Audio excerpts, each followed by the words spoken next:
So these calves are now 8.5, 9 months old.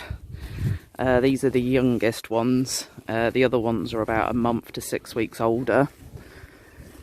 They're all doing really, really well. In this group, we've got a couple that may have had problems as calves, as well as being a bit younger. We've got the orangey one there.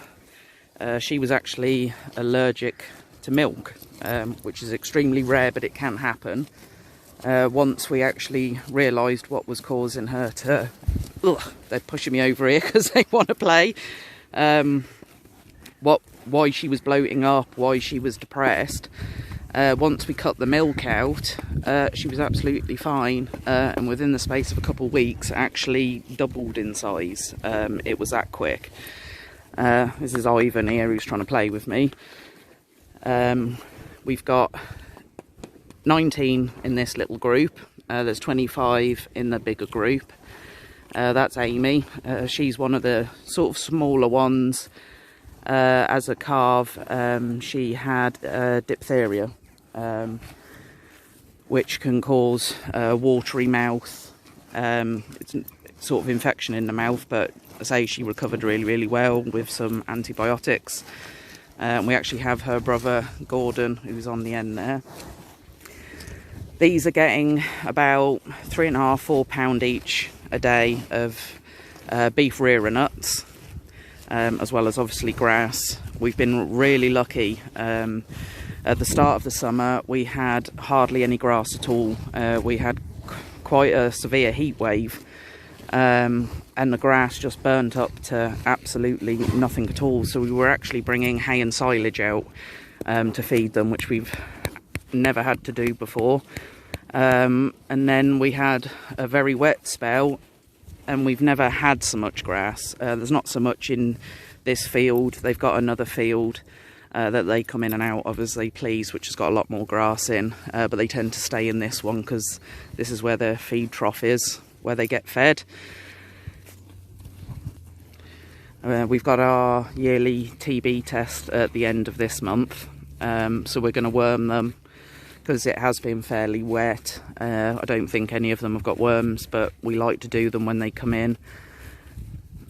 And we bring them in a few times a year anyway, more to sort of train them so they come in very easily. We'll open the gates down there and they'll run straight down the yard into the big yard and then straight into the sheds, which is great. We like to do this with the calves, so if we do have to bring them in, or we need to bring the bullocks in, we have to actually bring the calves in first, because we run the bullocks from over there, 100 acres, which is over there, through the gate in the top field, and then down through these. You can see they're a bit dirty at the back end, but that's just because the grass is so lush. We haven't had any problems at all with any of these, which is great. We actually had one of the calves in the next field up actually get bitten between the front legs by an adder. We'd seen an adder in the field the day before, and then the next day one of the calves came up with a football size abscess just between the front legs, where that skin hangs down at the front there.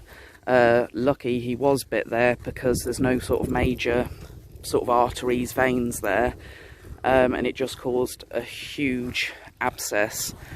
I used to be a tissue viability nurse, so I was able to cut the wound, numbed it, cut it open, cleaned it out, left the wound open for a few days, and he went back out, no problem at all, 3 days later, and it's healed up. You wouldn't even know it had happened now.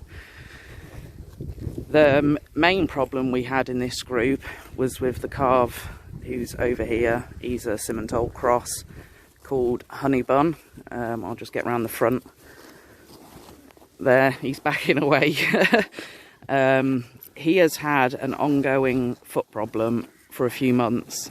We had 2 different vets say that it was foot rot basically, which I was pretty certain that it wasn't, because we treated him with a course, well, 2 at different times, 2 courses of pen and strep, Then the vet recommended that we try Alamycin. We were purple spraying it, cleaning it out, and it would sort of be okay for a few days, and then he'd be back to holding that front leg up, basically hopping on 3 legs. He was losing condition because he wasn't grazing. So we bought a foot trimmer in, actually, to have a look at it. And he diagnosed it as contact dermatitis, which is different to digital dermatitis. Hello, baby.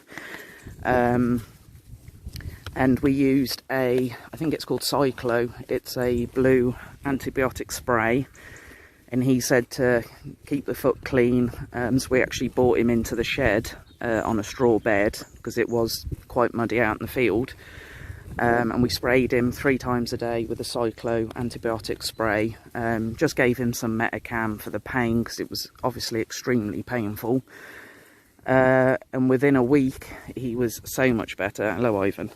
And after 10 days, he'd put on weight. We were giving him more food when he was in the shed. And he's now been out 2 weeks today. And absolutely fine. Fingers crossed it stays that way. But normally when we turned him back out, or he'd had a course of treatment, he'd be okay for a week. And then he'd start going lame again. I'm getting eaten alive here. So we're very hopeful now that we've got the cause. Apparently contact dermatitis isn't actually diagnosed very often in cattle.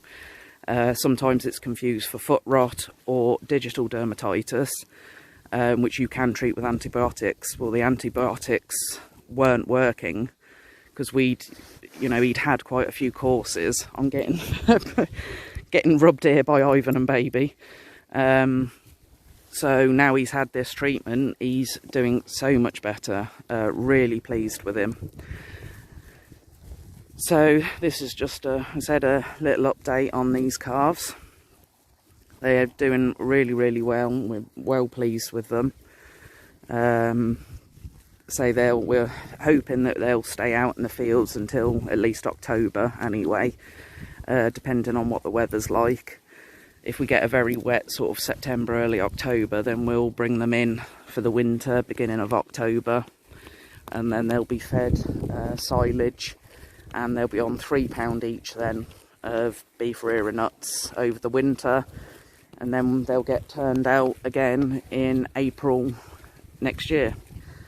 The 42 bullocks, they're pretty much ready to go now. They're only getting £2 each of beef rearer nuts. Normally by now we'd be increasing the feed, because we'd be either fattening them to go to the abattoir, or to just make sure that they're ready to go to be sold as stores at market. But because we have got so much grass over there, never had so much grass, we haven't actually had to increase their feed at all. And in fact, they're on less than they were when they came out. They've just done amazingly well. They look absolutely fantastic. So as soon as, all being well, we pass the TB test, then they'll be going to market then to be sold as store cattle. They're 22 months old now. And then next winter, these will be the bullocks that will be going to be sold as stores. We're hoping some of the heifers that we have, the grown heifers, that they may go to be suckler cows, meaning that they'll rear their own calves, hopefully, which would be really nice, actually. We've got some beautiful heifers, and they're all, obviously, because I hand rear them, all very, very quiet, so easy to handle. So they'll actually make really good heifers, suckler cows.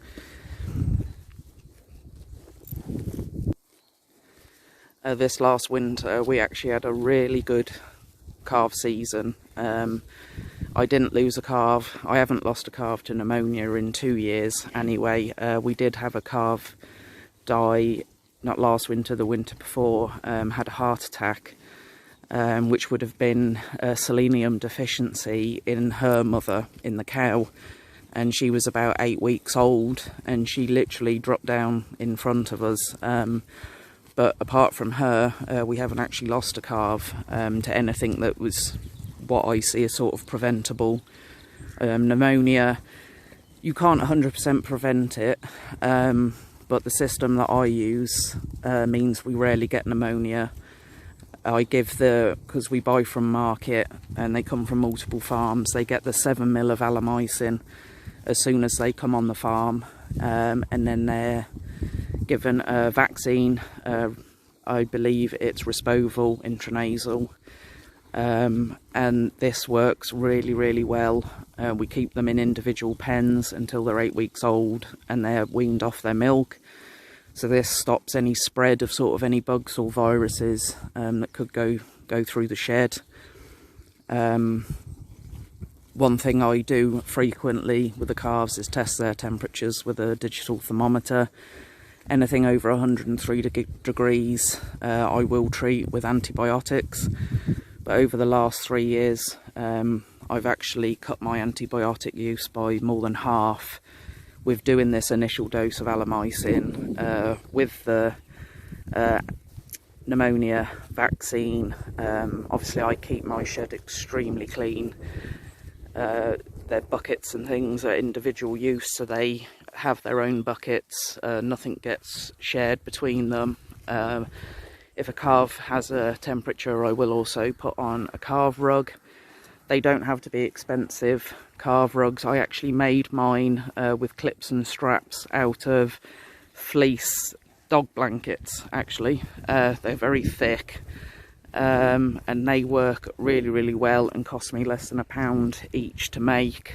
It's not the very thin fleece, it's a thicker polar fleece, I think they call it, which I got in sale at Aldi for 50p each, and then bought some clips and straps off of eBay, and I just sewed them on and made them myself. I made 6 of them.